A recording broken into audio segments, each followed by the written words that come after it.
Last night, I screenshotted it because I thought it was funny. I got recommended a 10-year-old video on my homepage. It's got 22 million views. I'm like, there's no editing. If that guy that you just showed me can make a video, get 22 million views, anybody can do it. I have a terrible thumbnail. I have a terrible title, but this video took off. Yeah. Well, that's because it had a great... You gotta just press record. Let me first explain how YouTube works, because I feel like understanding for people like how the algorithm works, how the platform works, then you can reverse engineer on like how do you want to utilize that. Right. So no matter what, if you start posting YouTube videos, even if you have 0 subscribers, YouTube's gonna put you in the algorithm and push you out to somebody. Now you still might get 0 views because no one clicked on your video, but people saw it. Right. So YouTube calls that an impression. So you're gonna get an impression, and let's say you make a video on real estate, right? It based on the metadata and the tags and description and the title saying real estate, YouTube knows that, you know, the video is about real estate. And I mean, it's way more in depth than that. They literally scan every frame and can tell you that you're wearing a White Sox logo and like all that. Like, it's kind of crazy. Yeah. And faces too, like, right? So if someone else posts a clip of like Ryan, it would know that's Ryan. Like it's pretty, you know, in depth, but they know who to, you know, push it out to. So that's one of the things of like making the right types of content to get in front of the right people. But then it's how do you get them to actually click? Mm-hmm. How do you get them to click on your video? And once you get people to click and watch, that's how it pushes out to more and more people. So how do you get people to click on a video? I call it packaging, and it's topic, thumbnail, and title. And so it's got to be the right topic that people are interested in, because you might have the best thumbnail you've ever made and the best title that you guys have ever thought of, but no one's interested in what you're talking about. It's not relevant. It's not relevant. So there's the topic piece. And then sometimes you'll see, I have a terrible thumbnail, I have a terrible title, but this video took off. Yeah. Well, that's because it had a great topic. Yeah.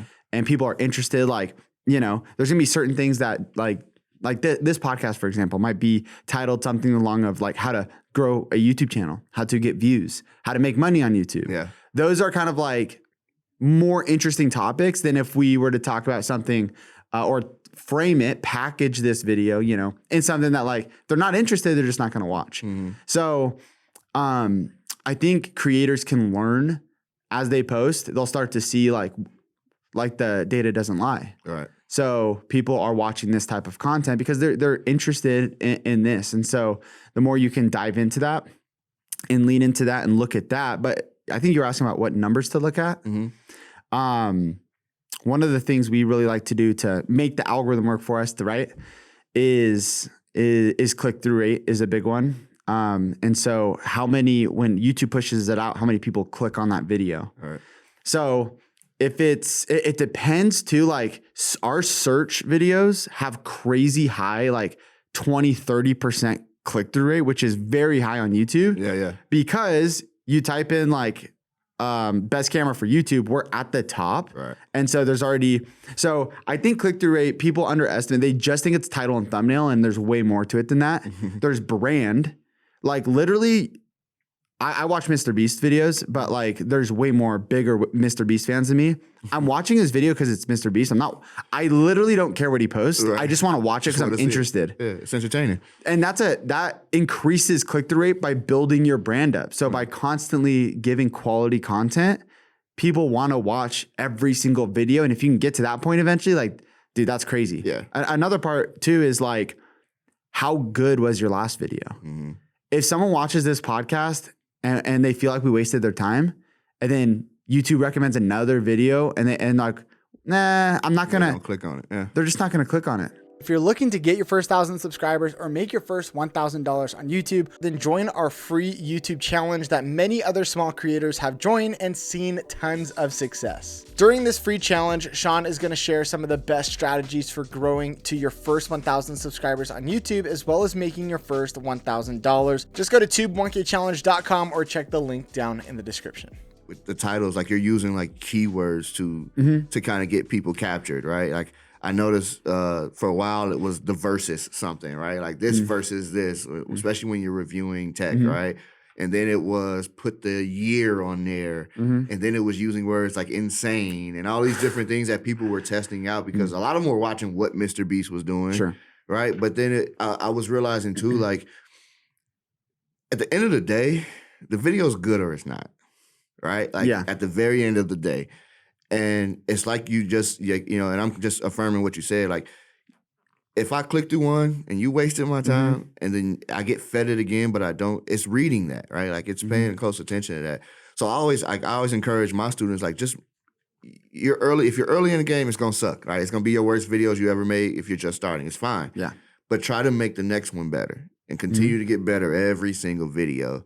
And you'll start to see that the platform reads that as well, right? Like, even down to, like, quality, right? Like, sometimes, these are some of our worst videos that we felt like we filmed terribly and edited, and the audio's bad, everything's bad about it, did well. And then the video that we took our time on, got the slowest of motion possible on the water that was in the fountain, like all that kind of stuff. I was like, yeah, this is a really good video as far as cinematic and performance, but they don't care at all about this because they're coming for his information. And so it's like kind of learning all those pieces. Again, it's the packaging. Like, how are you putting this together? And then what is within it? What substance are you putting within it? And so that's what I've learned. Like, I got to ask you about that because you like just gave the secret to YouTube and you like glossed over it almost. But like what you're saying is, and a lot of videographers are like, dude, this is such a good video. Yeah. To them, it's such a good video. We got the slow-mo shot. We got the slider coming in, you know, like it looks sick. But what you said are like, actually, they just want the information.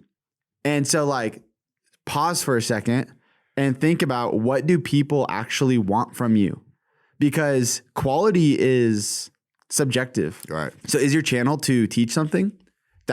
So, because when you talk about they need to make better videos each time, I'd love to talk about like how, because people are going to be like, okay, because I think the first thing is understanding like, what do they even want from your video? Because you might not need you could go viral on your phone. Yeah. You know, like, so how do you get better? Yeah.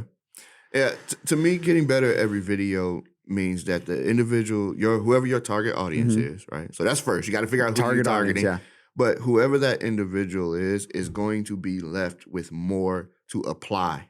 That's in my industry, that's what getting better means. Yeah. Right. So for instance, this conversation that we're having, if I walked you in here and I was like, hey, man, this is the Wealthy Creator Podcast. We just talk about content. Tell me what you're doing to make content. Yeah. All right, everybody, thank you for being here. Like if I gave it like raw, like surface level information, right? Like what we just gave about, you know, the algorithm and things that we do to figure it out, that's going to help a lot of people. So it just goes back to what we're saying, like about trying to get better every single time. It doesn't necessarily mean I need to buy a better lens, right, to make it sharper. That's not what I'm referring to. I'm more, you know, or more or less referring to the actual content, information. The information, yeah. I totally agree. Like last night, I screenshotted it because I thought it was funny. And it's, again, why I love YouTube. I got recommended a 10-year-old video on my homepage. Like last night, I'm like, you know, just winding down, you're ready for bed. It's like 10:30. 10-year-old video. Actually, let me just tell you the title of it. The thumbnail is a screenshot from the video, like literally just like custom thumbnail, you know, that just like randomly whatever chose YouTube chose. It was whatever YouTube chose. And it was on a webcam, an old man's advice. It's a almost 6 minute long video. It's got 22 million views. I'm like, I click on it. There's no editing. But you want to hear what this guy has to say. And so, you know, people think, you know, how can I get people to watch longer? Of course, that matters to YouTube. Right. But at the end of the day, all YouTube is trying to do is put videos in front of you that you're interested in and that are actually good videos. Right. But then it's like, okay, what's a good video? Yeah. Well, a good video, typically, you know, there's like all sorts of signs from it, but like, you could get in, you know, if someone likes that video, if they watch another video or they watch all of the video or they watch a lot of the video, like those are all good signs and things to strive for to make your content better. Yeah. But it's like, it doesn't have to be editing. It doesn't have to be that. It's like, how can I get to the point faster, right? To not waste people's time. So they're not, when people skip through your video, that hurts the YouTube algorithm. Oh yeah. Because your average view duration, the amount of time they're watching your video is cut back now. Yeah. And it's like, you got to take those parts out, look at the analytics, look at your retention graph and try and study that. And that's how you can level up, is by, you know, looking at that kind of stuff. But I just thought that was so funny. And I'm like, it's a weird, YouTube is a weird space. And I think that's why people should be, if they're just starting, they should be really encouraged. Yes. Because if that guy that you just showed me can make a video, get 22 million views, anybody can do it. It really is just having, the right messaging and making sure that you're, like I always say, if you're serving someone, it's going to work, right? Figuring out how to solve someone's problem and serve them without the intent of receiving anything, right? Like I don't do this to receive anything, right? It's not what I'm going into it for, because otherwise you'll never feel like you're getting what you deserve. Right. For me, it's more about, all right, I'm going into this to see how many people I can have impact on and just help. This video may get 100 views and not go anywhere at the launch of this thing, right? But I'm trusting that a year from now, I'm going to see major impact from that, all right? And so it really is just a steadfast journey. And I always say YouTube's a slow burn. It just is what it is. Not everybody gets to release something and see instant success. It happens, but just not common. Well, dude, I have a video on Think Media. It's 3 years old, and it's making $1,000 a month. What I love about YouTube too, which is different, is it's such a snowball effect. You're gonna notice, like, I mean, you already see this, but like your podcast, when it really starts to find, when YouTube finds the right audience, they're gonna start binging your episodes and then getting recommended more. And you literally see these snowball effects of growth for creators, and because YouTube values just like quality content. So if you're willing to put out quality content that helps viewers and they are interested in what you're talking about, you can do YouTube.